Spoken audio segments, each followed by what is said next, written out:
Hello student, good evening. चलिए आज मैं क्लास लेके आया हूँ आपका ईडियम। ईडियम्स है यानी कि जो कल पेपर लगा है आपका 12th क्लास का, इसकी इंग्लिश के लिए मैंने ये बताऊँगा आज कि पेपर में किस प्रकार से आपका ऑप्शन आएगा, किस प्रकार से आपको पेपर को सॉल्व करने हैं। ईडियम्स बताएंगे, वन वर्ड सब्स्टिट्यूशन बताएंगे और वन वर्ड सब्स्टिट्यूशन के अलावा साइनोनियम है एंटोनियम से। चलिए आइए बारी बारी चलते हैं, सीखते हैं।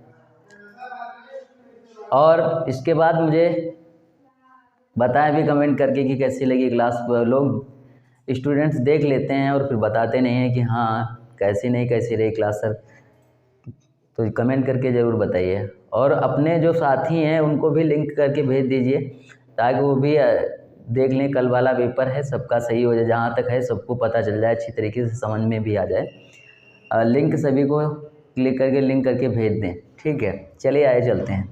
अब पहला ऑप्शन मैंने लिया है फूल्स पैराडाइज। फूल्स पैराडाइज।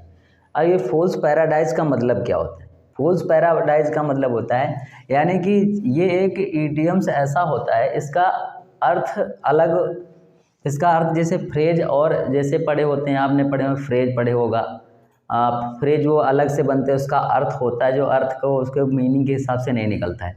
उसी प्रकार ये फूल्स पैराडाइज यानी कि एक मैंने तुमको इडियम्स पढ़ा रहे हैं, तो इडियम्स को ध्यानपूर्वक पढ़िएगा।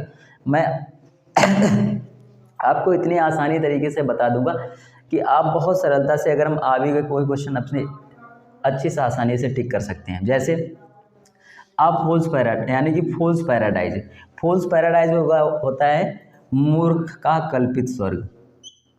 मूर्ख का कल्पित स्वर्ग यानी कि जैसा कहा, कोई व्यक्ति होता है, कोई मूर्ख व्यक्ति होता है जो अपनी अपनी कल्पनाओं में ही खोया रहता है, अपने आप में जब जी चाहता हंसता है, जब चाहता मुस्कुराने लगता है।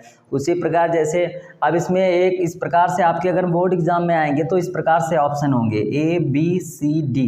इसमें 4 ऑप्शन दिए हैं और 4 ऑप्शन में आपको सिर्फ एक ऑप्शन सही करना है, यानी कि एक ऑप्शन टिक करना है। तो वो कैसे, आइए हम बताते हैं आपको। जैसे मूर्ख का कल्पित स्वर्ग, तो आप नहीं आता है तो आप इसमें से मेन, अगर मैं इसको अच्छी तरीके से पढ़ें, अगर मैं कोई फंस गया तो अच्छी बात है इसमें बहुत, बट इसी की सीक्वेंस से हम काफ़ी आपको बताएंगे idioms. A state of delusory happiness.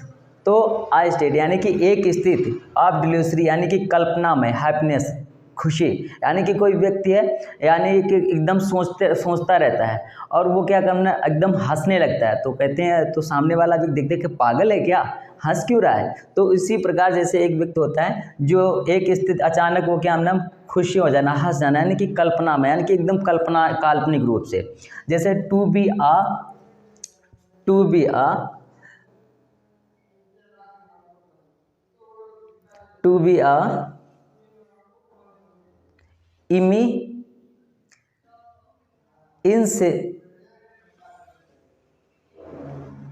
Incredible, to be incredible happy about something, यानी कि to be incredible happy about something.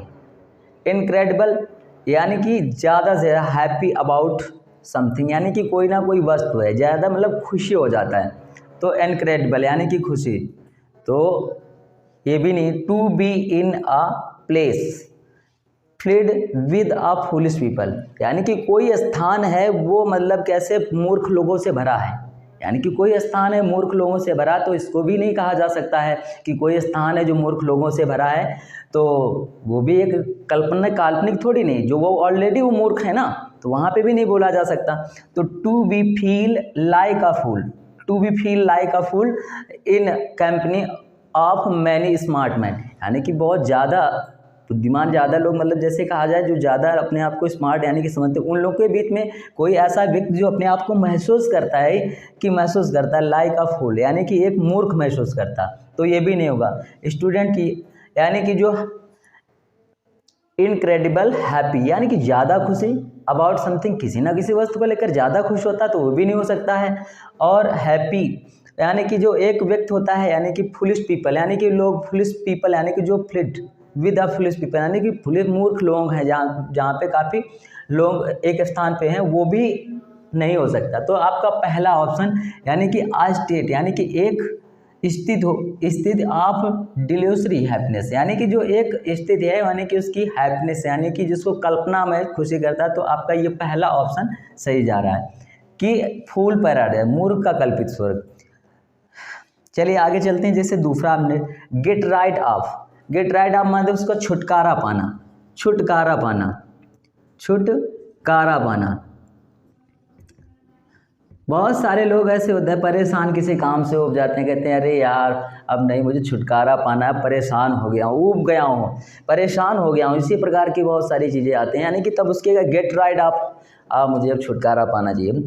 To dispose of something, to kill something और someone, to show acceptance of something nasty, to give away the thing you love, या to dispose of something, to dispose, dispose means होता है जैसे छोड़ देना, यानी कि किसी चीज़ को छोड़ देना है कि मुक्त हो जाना। अब समथिंग यानी कि किसी वस्तु से, यानी कि किसी वस्तु यानी कि छोड़ देना, छुट्टा हो जाना, मुक्त हो जाना, स्वतंत्र हो जाना। टू किल समथिंग यानी कि किसी चीज़ को खत्म कर देना, किसी चीज़ को खत्म कर देना। और समवन, और समवन किसी एक, यानी कि कोई एक या किसी एक वस्तु से, यानी कि किसी वस्तु से यानी कि खत्म, यानी कि किसी चीज़ को खत्म कर देना बिल्कुल। एंड टू नेक्स्ट वाला C, to show acceptance of something nasty, यानी कि टू शो एक्सेप्टेंस यानी कि शो प्रदर्शित करना, शो प्रदर्शित करना। एक्सेप्टेंस यानी कि एक्सेप्टेंस जैसे कहा जाए, एक्सेप्टेंस बोला जाता है जिस प्रकार से स्वीकार ऑफ समथिंग, किसी चीज़ को स्वीकार की।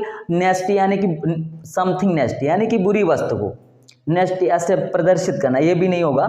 To give away the thing you love, यानी टू गिव अवे यानी कि दे दी, the thing away you love यानी कि तुमने ऐसी वस्तु दी, तुमने किसी को दे दी, यानी कि जिससे तुम बहुत ज़्यादा प्यार करते हो, यानी जिससे जो तुम्हें ज़्यादा प्यारी है, तो उससे भी उसको गेट राइड ऑफ, उसको भी छुटकारा नहीं कहा जा सकता, क्योंकि वो आपकी सबसे प्यारी वस्तु है, तो उसको छुटकारा नहीं बोला जा सकता। तो इसमें ये भी नहीं आपका हो रहा, छुटकारा नहीं बोला हो रहा है। और ये भी जो है आपका एक्सेप्टेंस यानी कि हम समथिंग नेक्स्ट, यानी कि किसी बुरी वस्तु को यानी कि प्रदर्शित करना है, स्वीकार करके यानी कि दिखाना, वो भी नहीं हो सकता। छुटकारा पाना वो भी नहीं कहा, वो भी नहीं ऑप्शन होगा। To kill something